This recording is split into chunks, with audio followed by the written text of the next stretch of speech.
Do you know what is better than talking about 5 series that I want to read in 2021 like I did previously? Let's talk about 11 of them.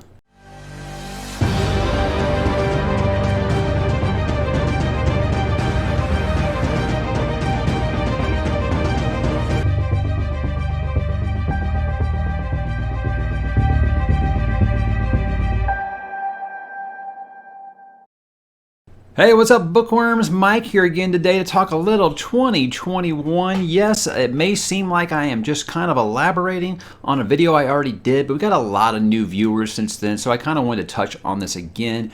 I do usually like to plan ahead about a year on what I plan to read or cover. It's just I used to work in risk analysis, and it's just something that I've always done. I always plan about 12 to 15 months at a time, and of course I incorporated those bad habits into this, because there's nothing like taking something that you do for fun and applying some business ethics into it, right? So I will talk about 11 series that I want to start in 2021 here, just because if you don't know, I'm covering Wheel of Time, I'm covering the entire Cosmere, and I'm doing Dresden Files, and I think I'll be finishing off The Witcher after that. So 2020 is basically booked, So for me, to keep myself sane, I like to think about, okay, well, what am I going to do after this? 2020 is going to knock a lot of those heavier series or long-running series off my list. Without the Wheel of Time on there, I said, you know what, I feel like I can pick up another big series now.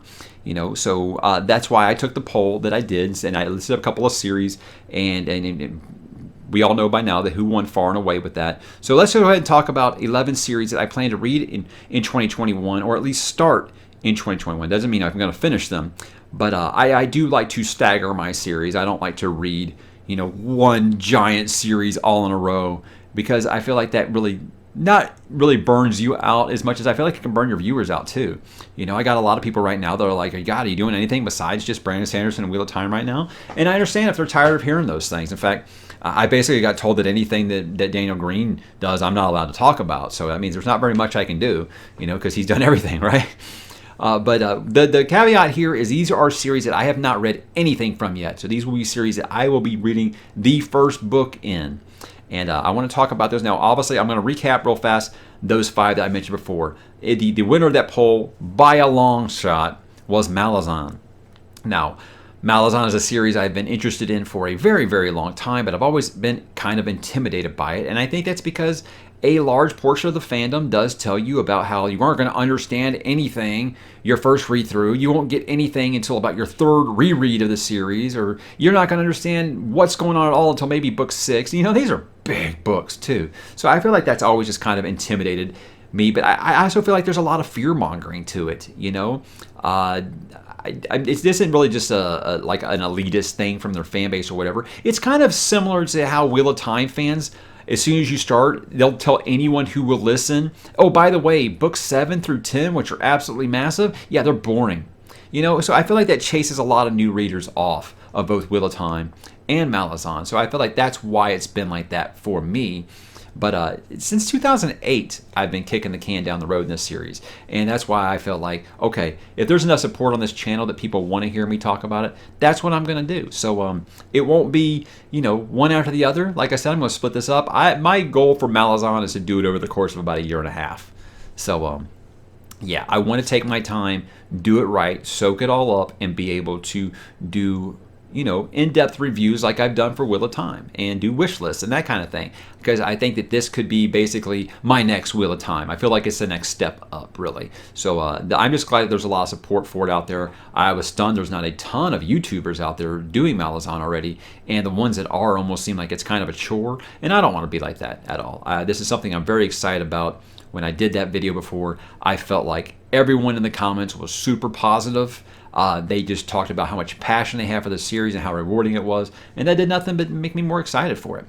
That brings me up to my next series. Number 2 is The Faithful and the Fallen by John Gwynne. You guys have been hearing me talk about this for a long time, and it's amazing that I haven't started yet. I own the full series back there because I just know it's going to be something that I love.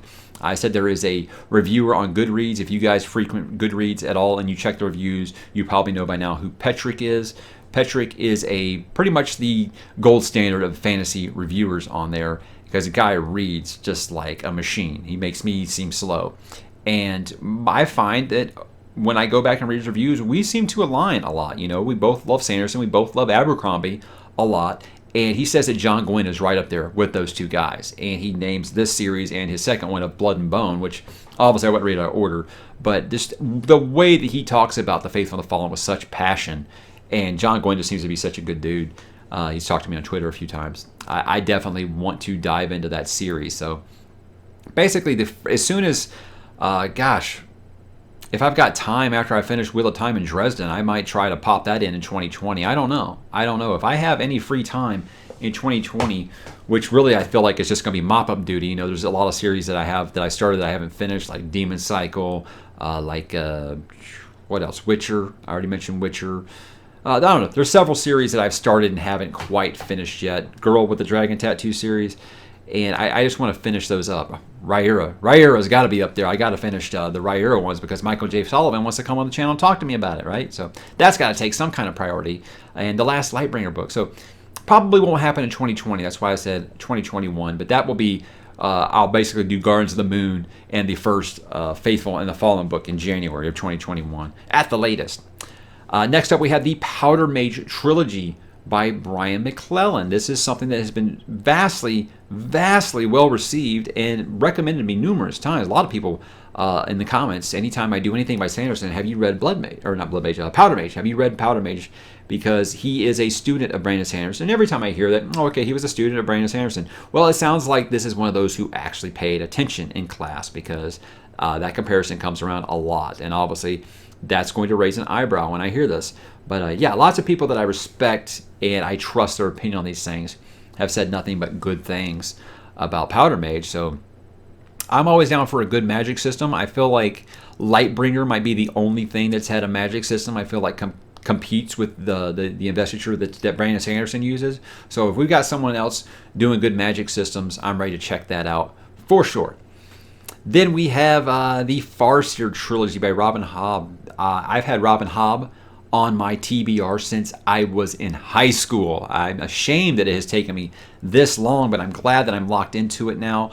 And before people say, just Farseer? Well, I want to start with Farseer, and obviously if I like it, then I will continue the realm of the Elderlings. So I'm not going to commit to 18, 21 books, whatever it's up to now. But I definitely would like to start Farseer, at least. I bought that really gorgeous illustrated hardcover that came out this year, and I think book 2 comes out sometime in June. So definitely going to check that out. I've had nothing but interest in Robin Hobb since she really first broke onto the scene in the mainstream. And I feel like it's while I say it's divisive, it's mostly positive. It's overwhelmingly positive. People who love this versus the people who say, it just wasn't for me. And it might not be for me. I don't know. I want to find out. But I hate saying stuff like this because it just sounds weird to say it. But I would like to read more female fantasy authors. I feel like I've gotten nothing but male fantasy authors. And something that I complain about is, one, they can't write a love scene, or a sex scene to save their ass. And 2, they always feel the need to talk about women's cycles. And nothing makes me more uncomfortable than male fantasy authors thinking that I want to hear them tell me about women's cycles. You don't know. You sound like you're reading the Tommyknockers. Stop it. Stop it. So if women want to come in and show us how this is done and write some badass action scenes, write some awesome female characters, I'm all for it, man. Give me more of that. So yeah, that's why Robin Hobb, and another one I've got on here, it has made the list. But I don't like saying, I want to read more women authors, because that just sounds like you're making something out of nothing. But it is something that I feel like I have not done enough of. And I'm not interested in N.K. Jemisin, whatever. Anyway, that's for a different conversation. And last of those ones that I mentioned before was The Belgariad by David Eddings. And this is because I feel like I'll have room on my list for a little, non-heavy fantasy. I never read Belgariad when it was new. I went straight from like Tolkien and C.S. Lewis to Terry Brooks and Shannara, and then kind of fell off of that until more modern fantasy came around. I went straight from that into, A Song of Ice and Fire. So I kind of skipped the whole Belgariad time. Basically 70s and 80s fantasy really kind of fell by the wayside if it wasn't Shannara for me. And the only reason I read those is because my brother had them. You know, my older brother had those books, and so that was my only choice. I was like, okay, more Lord of the Rings ripoff? Sure, gimme. So it is just something I kind of miss, and I feel like it'd be nice to have something lighter. You know, you have something, like I've said about the Dresden books, just because when you say they're light, that's not meant as an insult.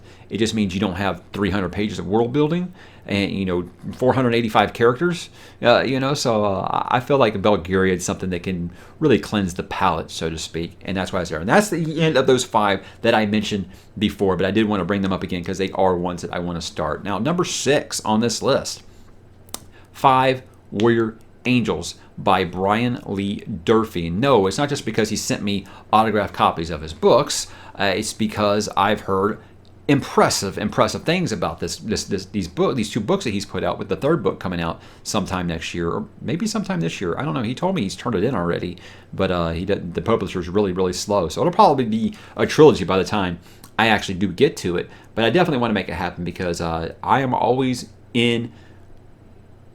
What's the word I'm looking for? I'm always ready for more grimdark, you know, and I feel like grimdark these days has just kind of gotten that word that people slap on something because the characters are, you know, pieces of garbage or whatever. Maybe it's because I started grimdark with Joe Abercrombie, or if you want to count Song of Ice and Fire, I guess that counts. But I feel like after those 2 authors, it's kind of hard to find one. Like everyone said, Broken Empire. You'll love Broken Empire if you really like the Joe Abercrombie stuff, and it's okay. I like Mark Lawrence's writing style, but I could give a shit about the main character in it, and that's, to me, that grimdark. If you're going to give me these characters, you say they're morally gray, and you know they have no redeeming qualities. They better have some redeeming qualities, or I'm not going to feel any emotional attachment to them. You know, all those guys in First Law had flaws, but you also were rooting for them, and I never found that happening with Broken Empire. And I'm not really picking on Broken Empire here. I'm just saying that the grimdark that comes highly recommended to me when I get to it, I just don't feel like it really matches. I think the closest that's come to that is the later Red Rising books by Pierce Brown. And those are the grimdarkiest darkness I've read since the First Law, and I'll always take the opportunity to throw in a recommendation for the Red Rising books. But yeah, 5 Warrior Angels, I definitely want to give it a go because I've heard really impressive things about it. And, you know, when you haven't read a series, what can you do besides, I know it sounds like I'm a broken record, but what can you really do besides go off of, you know, what has been recommended to you? Next up, we have the Greatcoats series by Sebastian de Castell. This is a guy that was sold to me as, imagine Joe Abercrombie writing The Three Musketeers. Okay. And then all I had to do basically was look up this author, and I saw a picture of him with a fencing sword, and I was like, yeah, this is a guy, I gotta give him a try just because of that, because that's awesome. It's like John Gwynn actually had a picture of him with the broadaxe, you know. So yeah, it's little things like that make me interested in reading certain authors. But again, there's some people on the Discord that have said really good things about de Castell, and I've got his Spellslinger series and his Greatcoat series, but I'd want to start with the Greatcoats because I believe it came first, and that's where I feel like I should start. Something else I want to do, number 8 on this list, is I need more sci-fi this year, or I'm sorry, in 2021. I do want to get back into reading Expanse books. I still doing I plan on doing some Dune stuff later this year. I'm always going to keep doing Red Rising as long as there's new stuff coming out. But I need some harder sci-fi on here. And one that's been on my list for a long time is the Hyperion Cantos by Dan Simmons. I can't really tell you very much about it. I really can't. Don't really know much about it at all. I've had some people tell me, oh, you like Dune, so I think you'll like it. And I've had the people be like, it's nothing like Dune. I don't know why someone would tell you that. I don't know. I know what it's about. It's just when I was younger, I saw the book covers and I thought that looks legit. I want to check that out. And it's an author that I read.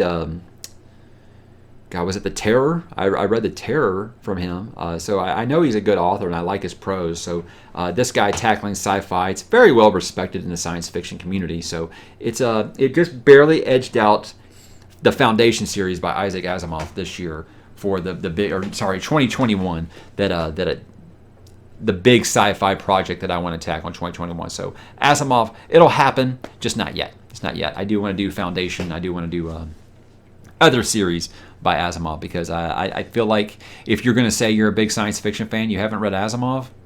Are you though? You know, so that's where I'm at there. So definitely want to get some sci-fi on this list. Number 9, the second fantasy author of the female orientation that I want to have on here, and that is the Poppy War by R.F. Kuang, and it is pronounced Kuang on her website. I was like, I hope I'm pronouncing this right. It's not Quang, it's Kuang. Anyway, the Poppy War series was sold to me as she is basically Lady Grimdark, which if you don't know, Joe Abercrombie goes by Lord Grimdark.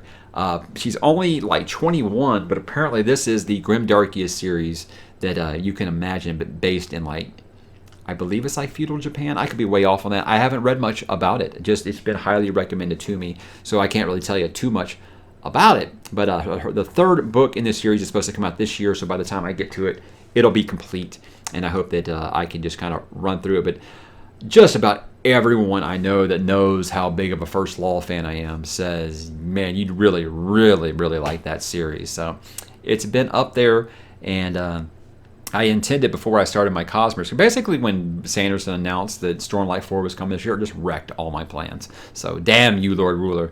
But yeah, that's going to happen for sure. Number 10, we have the LICANIUS Trilogy by James Islington.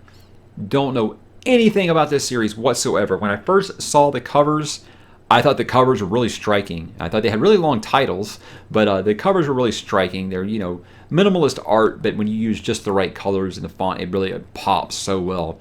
And I never say, you know, judge a book off of its cover unless it's sexy. It's what I said about the Red Rising books. Unless the covers are sexy, then you should probably check them out.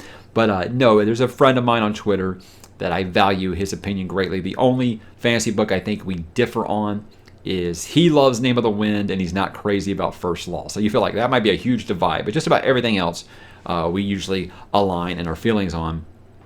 So he recommended it. He said, no, it's traditional fantasy. It's not reinventing the wheel. There's some tropes in there, but if you can get past that, it's a really good story, and it's complete. So that's definitely something that lures me in. So I don't have it yet, but I was tempted the other day. I went and I saw they got the really sexy trade paperbacks. You know, the ones that are like this big, much better than the mass market paperbacks that are tiny. So I was tempted just because it was a clean looking edition or whatever, but that's definitely going to be on the list. Right now I just have it on the Kindle, and that should be enough, right? And number 11, I've talked about him a lot in this list, and you're going to be amazed that I haven't read this yet, and that is the Shattered Sea series by Joe Abercrombie. The reason I didn't read this when it came out is because of the whole YA thing, and oh my god, let's not start the YA war again. For the loveliest first time, if you like YA, awesome. I'm just not a fan of it. However, I think when you have someone like Stephen King who did it for, in my opinion, he did it for Long Walk. I thought that was kind of YA, and I think that's one of Stephen King's best books. But as far as if it is YA, that's debatable. And that's the thing is you get into that fine line of what is YA and what is not. But I figured Joe Abercrombie writing YA is probably going to be better than most YA authors who do it on the regular because it's Joe Abercrombie, right?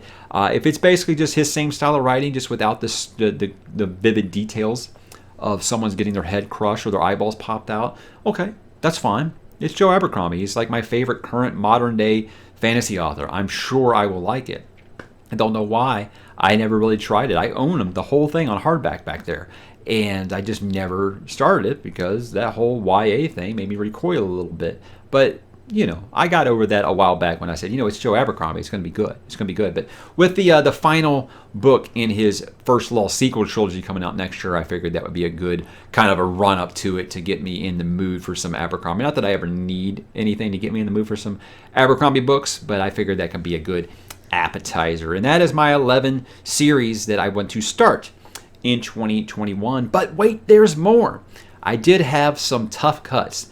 So better luck next year, as I call it. And I want to tell you which ones they were and why they didn't make the list. They're all going to kind of have the same reason. Basically, Malazan is the reason. I didn't want to start multiple heavy series again.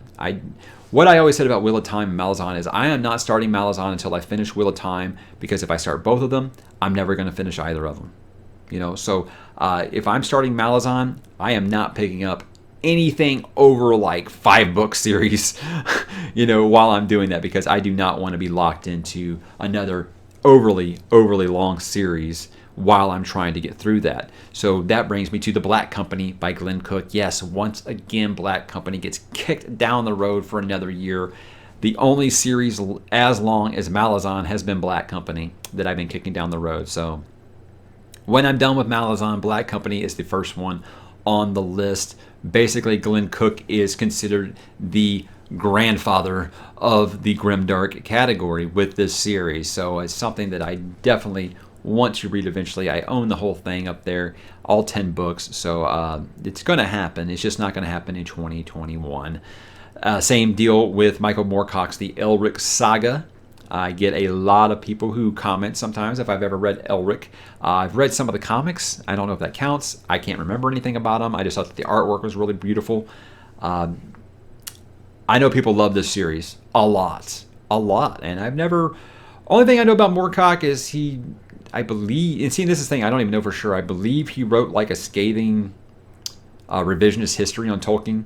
And I won't say that didn't sway my attitude, kind of about how Philip Pullman had really shitty things to say about C.S. Lewis. And I won't lie and say that didn't influence me a little bit.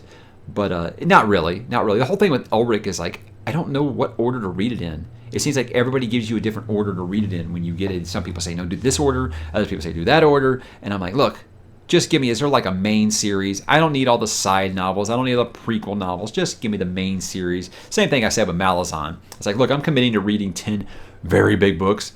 I don't need 13 side novels to go along with it. This is already a daunting enough task. Let me just kind of deal with the main series. And if I really love it, I'll go back and read all the prequel and side stories. So that's where I'm at with that. Another one is the Prince of Nothing series by R. Scott Baker. It's also known as the Second Apocalypse because you have, Prince of Nothing, and then you have the Aspect Emperor, which is a series that goes after it, but it's set in the same universe. Same deal. Heard it's very heavy in a Dune sense, where it's just something that you really need to take your time with and let it all soak in. The Dune comparisons obviously are what first put it on my radar. 7 books right now. Just the Prince of Nothing is only a trilogy or whatever. But that's one of those I just felt like I want Malazan to be the heaviest lifting that I do in 2021, and everything else is something that can be approachable, or it's a trilogy, it's over and out. Just quick reads, whatever. So just so I can make sure that I stick to keeping Malazan as like my main course over 2021. And same deal with Memory, Sorrow, and Thorn by Tad Williams. That's a series I have been kicking down the road since, like 2002 or 3 maybe.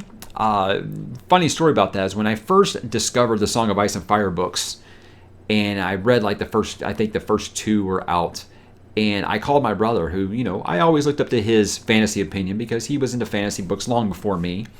And I told him, hey, have you heard of this Song of Ice and Fire series? I really think you'd like it. And he says, man, that ain't nothing but a ripoff of Memory, Sorrow, and Thorn. And I'm like, what?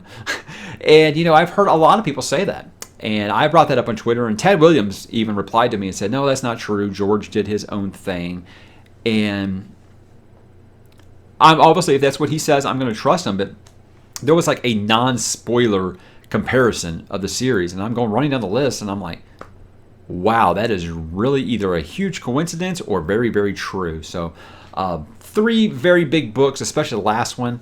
I think the last one is just massive or whatever. But yeah, that's going to happen eventually, but it will not be in 2021. And the last one, and it sucks because it's another female author like I talked about, Anna Smith Spark and her Empires of Dust series. Another one I've been referred to as Lady Grimdark. R.F. Kuang actually bumped her off the list this year. So we'll see if that ends up being a mistake or not. But I definitely do want to get to Empires of Dust. Heard some interesting... It's like I've heard divisive things about it. And the thing is when I hear like the divisive things about it, it's because of how dark it is. And I'm like, that's my brand, So it's A lot of people don't like the way that Red Rising has went because it's kind of slid further into Grimdark, and I'm like, to feed me more, you know, with it. So I feel like based off the reviews I've read, that's what people don't like about it. It's just so bleak and hopeless, and I'm like, I love it. You know, so that's why that one is actually on my radar at all. But guys, that is it. 11 series I plan to start in 2021, and some that just missed the list, and that's why there's a lot of other series I want to read. They're just way back in line, guys. I can't list everything here that I want to read. I mean, there's tons of stuff. Anthony Ryan that I want to read. Richard K. Vaughan. Richard K. Vaughan? It's not Richard K. Vaughan. Who is it? The guy, the Land Fit for Heroes. His name escapes me right now. Anthony Ryan. I think he's the one who does a Raven song. There's tons. There's tons of series that I want to read. It just, they got to wait their turn. That's all. So that's where I'm at right now. Are any of these series anything that you guys are interested in? Is there anything that you feel like I'm really neglecting that you feel like I should have included? Or hey, just hell, tell me some stuff that you want to read in 2020, 2021. Hit me in the comments, guys, and I will talk to you there.